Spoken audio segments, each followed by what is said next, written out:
Assalamualaikum warahmatullahi wabarakatuh. Hai sahabat Permata, bertemu lagi di podcast Rumah Sakit Permata Jonggol. Dan kali ini materi kita sangat menarik nih. Pasti untuk kaum hawa ini wajib lihat acara kita pada hari ini. Karena memang temanya terkait sekali dengan wanita, yaitu bahaya mengintai di balik skincare abal-abal. Nah, semua pasti yang lihat langsung pegang wajah masing-masing. Dan tentu saja untuk tema kita kali ini saya tidak sendiri, saya sudah ditemani oleh narasumber kita yang cantik, yaitu Dr. Fitri Firdausia, spesialis dermatologi dan venereologi estetika Rumah Sakit Permata Jonggol. Ya. Assalamualaikum dokter. Salam. Apa kabar dok? Baik, Baik ya, tuh kan. Udah langsung kelihatan kan kalau dokter kecantikan tuh pasti cantik ya dok. Karena cewek ya. Karena cewek ya dok. Baik dok, ini karena tema kita sangat menarik nih dok. Terkait juga kan sebentar lagi kita mau puasa, mau lebaran, pasti nih wanita-wanita di sana, sahabat Permata sudah nggak sabar nih dok, ingin membahas gimana sih caranya mengetahui skincare yang sekarang ini kan marak bermunculan ya dokter ya, karena banyak sekali dan bisa ditemui di mana saja. Nah, yang kita khawatirkan adalah kalau yang abal-abal tadi dok, gitu. Nah, mungkin langsung saja nih dok, kalau misalnya skincare yang dimaksud dengan abal-abal itu skincare yang seperti apa sih dok? Ya, jadi sebelumnya mau menyapa dulu ya. Halo Ya. sahabat Permata, semoga dimanapun berada sehat semua ya. Jadi emang menarik nih topik kita bahas kali ini Iya, ya. menarik sekali. Skincare abal-abal. Kayak gimana sih skincare abal-abal itu? Jadi dari kata-katanya aja abal-abal ya, jadi udah pasti nggak jelas nih, nggak jelasnya apa. Pertama dari tempat kita memperolehnya. Terus misalnya skincare yang kita peroleh dari beli kayak di marketplace. Kalau misalnya beli baju atau beli apa ya barang-barang gitu kan biasa ya. Kalau ini skincare yang mau kita pakai di wajah, kalau belinya di marketplace, nah itu mungkin hati-hati dulu. Sebenarnya nggak semuanya yang dibeli di marketplace abal-abal nggak sih, cuman yang ada lanjutannya nih. Lanjutannya apa? Yang kedua, kandungannya nggak jelas. Nah, jadi kalau misalnya pertama udah belinya di marketplace, kemudian si pot krimnya itu nggak jelas kandungannya apa, terus yang ketiga juga nggak ada BPOM-nya. Nah, itu patut dicurigai tuh.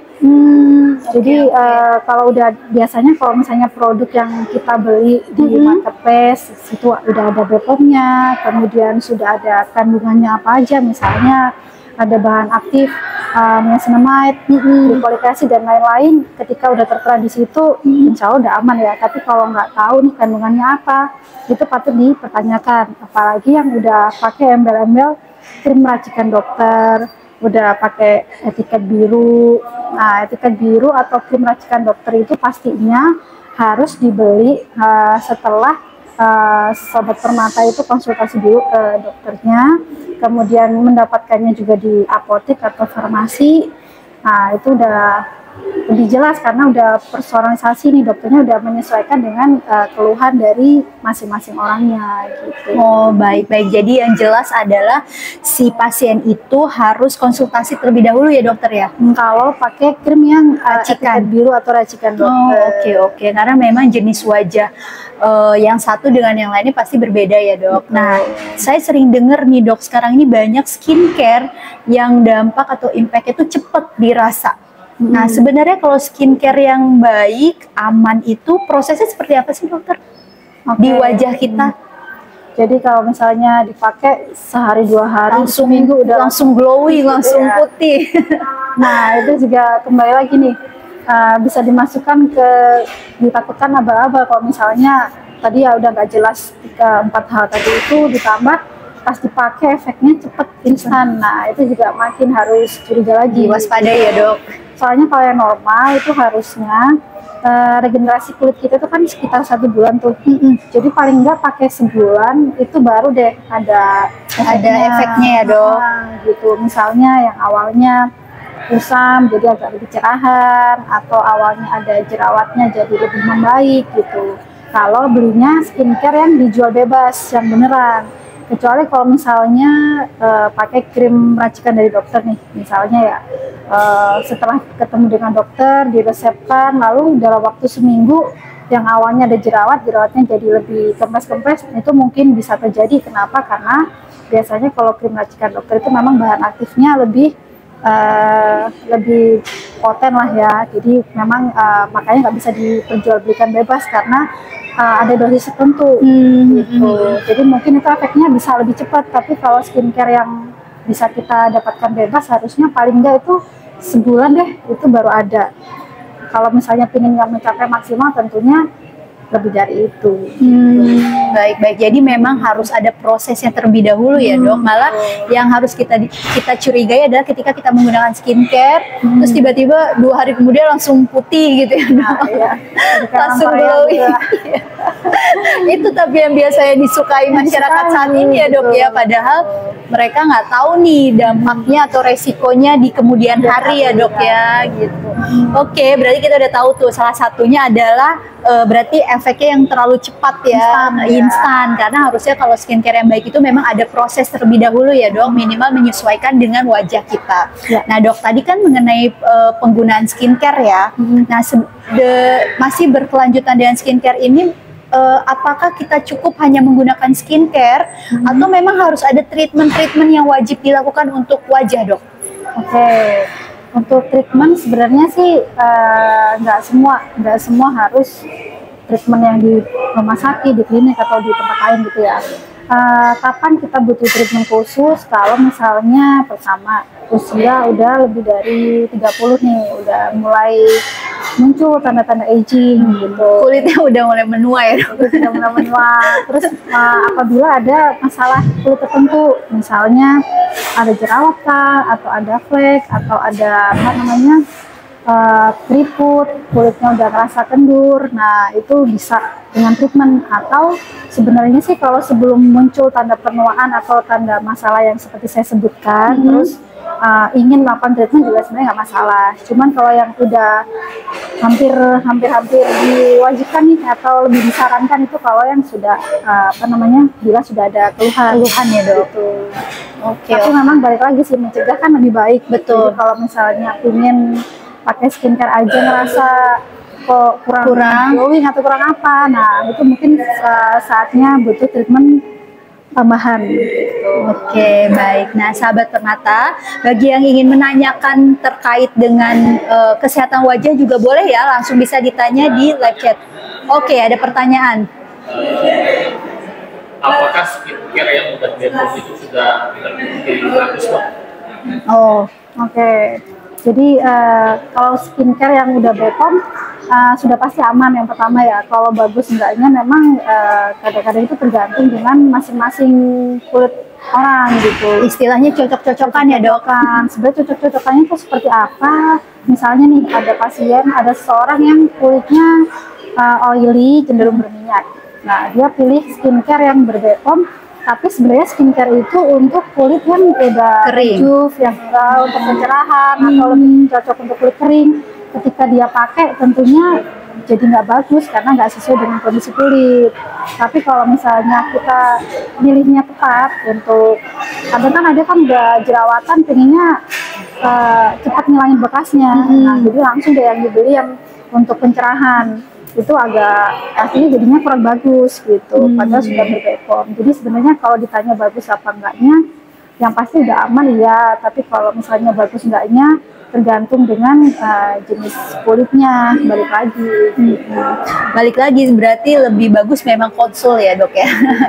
Biar bisa dilihat jenis wajahnya ya dokter ya. Karena misalnya nih dok, kebanyakan kayak gini, ini cerita dari teman, oh saya pakai skincare merek A nih, cocok nih, mukanya terlihat langsung bagus. Nah berarti kan temennya kayak pengen beli kan dok. Ternyata udah jelas nih ada BPOM-nya dok ya, BPOM-nya udah aman, itu pasti aman. Tapi belum tentu dipakai dengan si B itu seperti yang dipakai A ya dok ya, karena apa? Kulit wajahnya yang berbeda, seperti itu.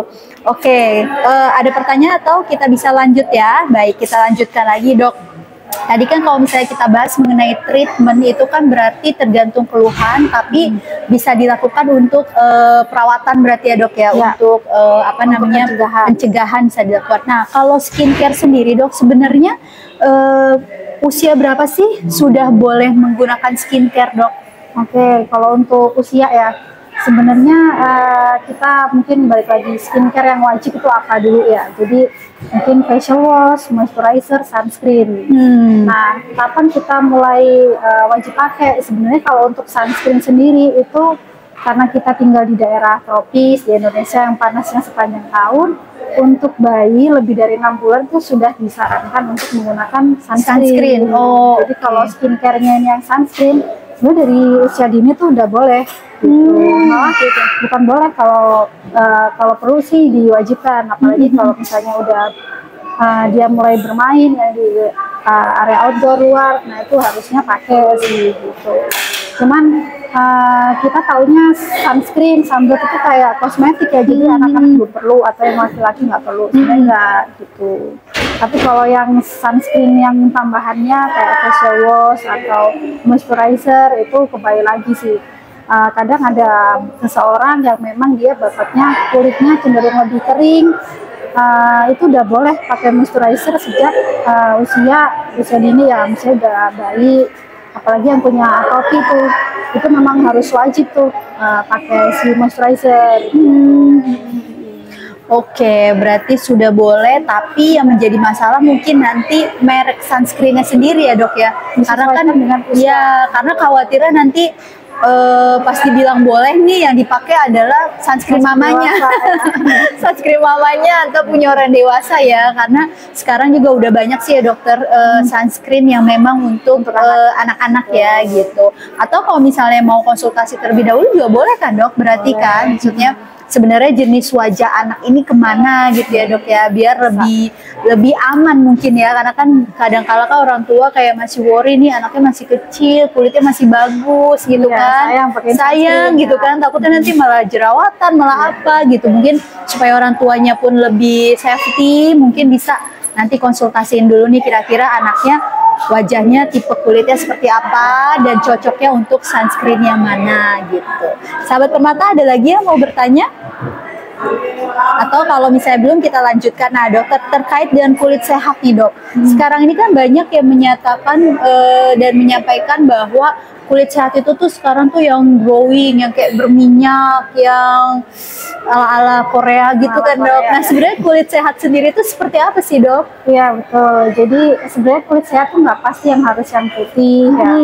Balik lagi, kita rasnya orang Indonesia kalau pingin kulit kayak orang Korea atau Jepang, atau kayak misalnya orang Eropa nih yang putih banget, itu pastinya nggak bisa, karena kita memang kulit berwarna gitu ya. Tapi gimana caranya biar kulit berwarna tapi sehat? Nah balik lagi, sehat itu apa? Kulit yang sehat itu yang pertama tentunya dia kulitnya memiliki hidrasi yang cukup. Hidrasi yang cukup ditandai dengan kulitnya tampak lembab, terus kalau dipegang itu kenyal. Saya nyoba kulit saya sendiri. Boleh disentuh ya. Kulit kenyal. Terus pigmentasinya atau warna kulitnya rata. Jadi yang sehat itu sebenarnya nggak harus putih, tapi nggak ada pigmentasi tambahan, misalnya flek atau bekas jerawat atau yang lain. Kemudian yang ketiga, nggak ada sensasi rasa khusus yang ada pada kulit. Misalnya nih, kulitnya emang kelihatan glowing gitu ya, tapi kena matahari merah. Oh itu banyak tuh dok. Kena misalnya cuaca panas jadi gatal, perih. Iya. Itu berarti nggak sehat ya dok. Berarti ada masalah tuh di kulitnya. Oke. Terus mungkin nggak ada tambahannya. Karena kita di daerah yang sering terpapar sinar matahari ya, dimana kasus kanker kulit itu meningkat, jadi perlu kewaspadaan. Kalau misalnya muncul di wajah atau area lain yang terpapar sinar matahari, ada semacam tai lalat tapi bentuknya nggak jelas, terus makin membesar, atau ada keluhan mudah berdarah dan sebagainya, itu juga tanda-tanda kulitnya nggak sehat, itu bisa periksa lebih lanjut. Oke. Berarti sahabat Permata udah nyatet nih dok semua tadi. Oh ada kalau misalnya banyak checklistnya yang tadi disampaikan, berarti kulit Anda bermasalah nih. Segera konsultasikan nih dok. Kan ini ada pertanyaan titipan-titipan nih dok. Katanya apakah benar kalau misalnya menggunakan skincare itu dok, itu awal efeknya itu memang kayak ada yang gatel atau panas, itu benar nggak seperti itu? Atau memang ternyata tidak cocok untuk kulitnya dok? Oke, jadi kalau pakai skincare harusnya kalau nggak ada masalah tertentu, nggak ada tuh rasa gatal, rasa apa namanya, istilah orang kadang purging, muncul beruntusan dulu atau apa namanya, ngerupas banget, merah banget, ya nggak boleh sih. Nggak boleh ya. Kalau misalnya terjadi, nah itu boleh konsultasi lagi ke dokter yang ngeresepin, atau kalau misalnya dibeli bebas, dibaca lagi tuh kandungannya ada apanya. Kalau misalnya ternyata kandungannya ada retinolnya, ada retinol acidnya, tapi dipakai pagi hari, nah itu berarti salah pakai. Bukan nggak cocok, mungkin karena salah pakai, harusnya dia dipakainya malam. Karena memang kalau dipakai pagi pastinya bikin merah, bikin perih gitu. Tapi kalau misalnya dapatnya dari dokter, bisa konsultasi lagi nih, mungkin apa namanya, kadarnya terlalu tinggi atau jenis kulitnya nggak kuat dengan apa namanya, kandungan seperti itu gitu. Oke, berarti itu nggak benar ya dok, yang katanya kalau misalnya pakai skincare di awal tuh ada kayak perih atau gatal tuh lagi proses penyesuaian katanya, atau proses, tapi itu berarti nggak benar ya. Berarti memang skincare yang baik itu memang pada saat dipakai ke wajah ya nggak ada efek apapun ya dokter ya. Oke. Pakai skincare kan harusnya ngademin ya, maksudnya memperbaiki masalah kulit, bukan nambahin masalah kulit. Sebenarnya kalau skincare yang wajib itu ada berapa sih dok? Kan ada yang bilang yang penting sunscreen sama krim malam aja udah cukup misalnya gitu kan. Ada lagi yang bilang oh harus pakai serum, terus juga harus pakai apa sih namanya yang disemprot-semprot itu loh dok, kayak gitu-gitulah. Gitu ya. Ya gitu. Nah sebenarnya yang memang wajib harus itu yang mana dok? Oke, wajib harus. Jadi balik aja ke basic skincare ya. Skincare dasar yang harus ada, pertama sabun cuci muka, facial wash. Udah pasti harus pakai, minimal berapa kali pakai? 2 kali lah. 2 kali ya. Pagi sama setelah pulang aktivitas, atau pas malam mau tidur tuh harus dibersihkan. Kedua, moisturizer pelembab untuk mengganti apa namanya, kekurangan cairan yang mungkin karena kita proses beraktivitas, kena panas, pasti kan ada penguapan tuh dari dalam kulit. Nah, untuk kembali melembabkan kulit kita harus pakai pelembab. Gitu. Jadi walaupun kulit nggak harus kulit kering, harus tetap pakai pelembab dan sesuaikan dengan jenis kulitnya. Gitu. Terus yang ketiga, sunscreen atau anti sunblock atau anti matahari ya, itu udah pasti wajib di Indonesia. Jadi walaupun nggak kemana-mana, pagi pakai. Walaupun masak juga tetap pakai aja ya dokter ya. Karena panas. Gitu. Berarti kalau krim malam itu sebenarnya nggak perlu ya dokter? Kalau krim malam sih, misalnya kita nggak ada keluar apa-apa ya, moisturizer aja pakai buat malam hari. Setelah cuci muka, pakai moisturizer lagi cukup. Tapi kalau udah di atas 30, udah mulai muncul tanda penuaan nih, atau sebelum 30 deh, sebelum muncul tanda penuaan, untuk pencegahan bisa tuh pakai krim malam yang salah satu bahan aktifnya itu mungkin yang lebih bisa dijual bebas tuh kayak retinol gitu, atau retinol acid kalau yang di krim racikan dokter. Gitu sebagai anti agingnya.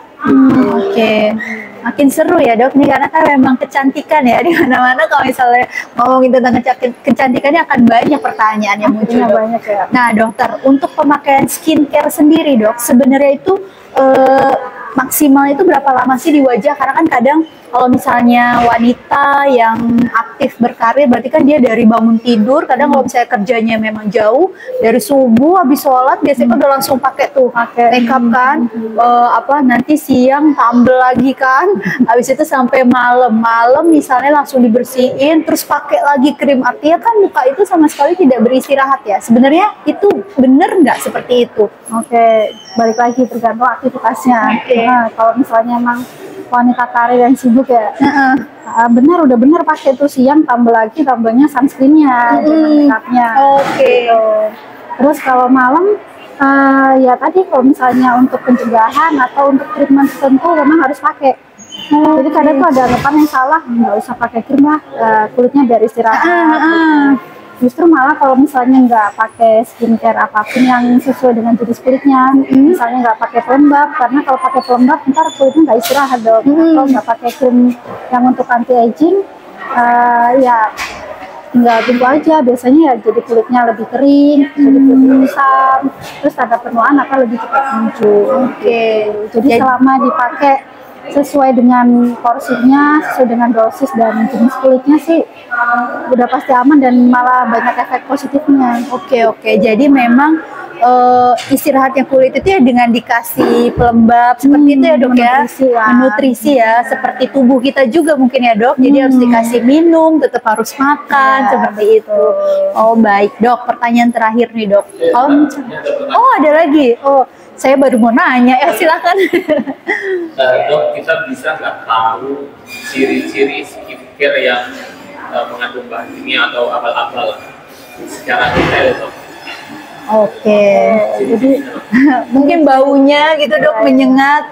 Kalau ciri-cirinya secara fisik sih sebenarnya agak susah dibedakan ya. Cuman kalau saya pernah baca dari BPOM tuh mengatakan kalau ciri-ciri yang abal-abal dari teksturnya lebih lengket, warnanya lebih mencolok, baunya lebih mencolok. Cuman semakin kesini kan orang yang orang yang nakal kan makin pinter tuh. Oh berarti bisa diakalin sama mereka, jadi dikasih fragrance lah, pewangi biar nggak terlalu bau logamnya kayak gitu. Jadi untuk pasti ciri-cirinya dapat diketahui secara pasti itu agak susah, kecuali kalau dibawa ke lab diuji gitu. Cuman ya yang jika ketemu memang ya warna kuningnya mencolok banget, kemudian baunya kok kayak agak aneh gitu, terus pas dipakai itu susah nyampur dengan kulit kita, lebih lengket, susah nyerap lah. Nah itu hati-hati adalah merkurinya. Oke. Jadi memang secara garis besar seperti itu ya dok. Mungkin tadi seperti yang sudah dibahas di awal mungkin ya dok. Yang lainnya ciri-cirinya adalah jika beli di marketplace gitu kan. Jadi memang yang tidak terlihat nih apalagi yang tadi yang etiket biru terus nggak ada BPOM-nya, mungkin itu salah satunya biasanya ya dokter. Tapi ya seperti yang dokter sampaikan, saat ini kan semua sudah mulai canggih dan sudah mulai pintar ya dokter ya. Jadi kadang hal seperti itu memang sulit untuk diketahui nih mana yang asli, yang aman, mana yang tidak gitu. Jadi kembali lagi, kalau misalnya sahabat permata ingin yang aman untuk investasi jangka panjang di wajah, maka lebih baik konsultasi ke dokter kulit ya dokter ya, yaitu ke dokter Fitri juga boleh di Rumah Sakit Permata Jonggol. Karena kapan lagi kita mau investasi apalagi untuk wajah ya, seperti itu. Nah dokter, ada lagi pertanyaan? Belum ya? Oke, ini pertanyaan saya yang terakhir dokter. Saat ini kan banyak orang yang sudah pakai skincare, banyak yang tidak menggunakan bedak lagi nih. Nah sebenarnya wajah kita itu harusnya memang pakai bedak atau nggak perlu sih dok? Karena kan kalau zaman dulu kan wajib ya pakai bedak, tapi sekarang ini udah banyak banget nih orang yang sudah menggunakan sunscreen cukup atau sunscreen dan pelembab, jadi udah nggak ada lagi yang pakai bedak. Sebenarnya seperti apa yang bagus ya dok? Ya jadi sebenarnya bedak atau foundation itu makeup dekoratif ya, jadi tambahan sih, nggak wajib gitu. Jadi yang penting udah cuci muka, moisturizer, sunscreen, udah pede aja gitu, udah beres aja. Tapi ya tadi itu balik lagi, kalau misalnya perlu nih mau kondangan ya biar lebih kelihatan gimana, biar lebih beda gitu di foto ya, nggak gampang luntur, mau ditambahin sah aja gitu, tapi nggak wajib ya dok. Oh berarti sunscreen pun atau pelembab pun sudah cukup ya dokter. Oke, tergantung lagi, ini balik ke kepercayaan diri sih ya dok ya. Kalau ini kalau udah percaya diri tanpa bedak silakan, karena ternyata memang bukan untuk skincare tapi untuk penunjang aja ya dokter ya. Oke, baik dokter, boleh diinfo dong ke sahabat Permata yang sedang menyaksikan atau nanti akan menyaksikan di IG kita, dokter ada di Permata tuh setiap hari apa aja sih dok? Saya praktik di Gedung B berarti ya? Ya. Oke, setiap hari Selasa, Rabu, dan Jumat jam 1 sampai jam 3 sore. Selasa, Rabu, dan Jumat jam 1 sampai jam 3 sore itu di Gedung Baru ya dokter ya, Gedung Baru Rumah Sakit Permata Jonggol. Jadi sahabat Permata yang belum sempat mampir ke Gedung Baru kita, ada nih saat ini juga kita sedang di lobi Gedung Baru Rumah Sakit Permata Jonggol. Jadi nanti bisa naik ke lantai 2, itu kita punya yang namanya klinik wellness center. Jadi tempatnya nyaman, jadi sahabat Permata pasti nggak bakal menyesal dia dokter ya, karena memang tempatnya nyaman, terus juga antriannya juga tidak terlalu penuh karena memang kita sudah memisahkan antriannya khusus untuk wellness center. Dok, kita boleh info juga kali ya dok bahwa Rumah Sakit Permata Jonggol saat ini juga punya paket-paket pemeriksaan ya dokter ya. Ya, kita juga ada hydrofacial ya dokter ya. Terus kita juga punya chemical peeling, terus juga ada yang namanya DNA salmon ya dok. Nah saat ini jadi kalau misalnya sahabat Permata nih yang udah punya cita-cita dari dulu sering denger yang namanya DNA salmon, nggak perlu ke Korea, nggak perlu jauh-jauh ke Jakarta. Kita di Rumah Sakit Permata Jonggol juga sekarang sudah ada ya dokter ya. Tentunya dengan harga yang sudah kita sesuaikan. Jadi kalau misalnya sahabat Permata bisa nongkrong setiap hari beli kopi, nah uang kopinya tolong ditabung untuk kita konsultasikan ke dokter Fitri ya dok. Baik, kalau begitu terima kasih banyak dokter untuk waktu dan ilmunya. Sebenarnya ilmunya juga buat saya sih dok, ini banyak sama ya. Karena dari tadi dokter udah nyebut-nyebut 30 tahun ke atas, saya udah mau 40 nih dok juga ya. Jadi udah banyak flag-flag di mana-mana ya dok. Dok kalau lihat dokter kayaknya saya agak malu ya. Baik, kalau begitu sahabat Permata, kita berjumpa lagi di podcast Rumah Sakit Permata Jonggol selanjutnya, tentunya dengan materi dan tema yang menarik lainnya. Kalau misalnya sahabat Permata juga punya ide tentang tema atau materi apa yang mau ditampilkan, silakan boleh hubungi admin di medsos kita atau boleh di live chat ini.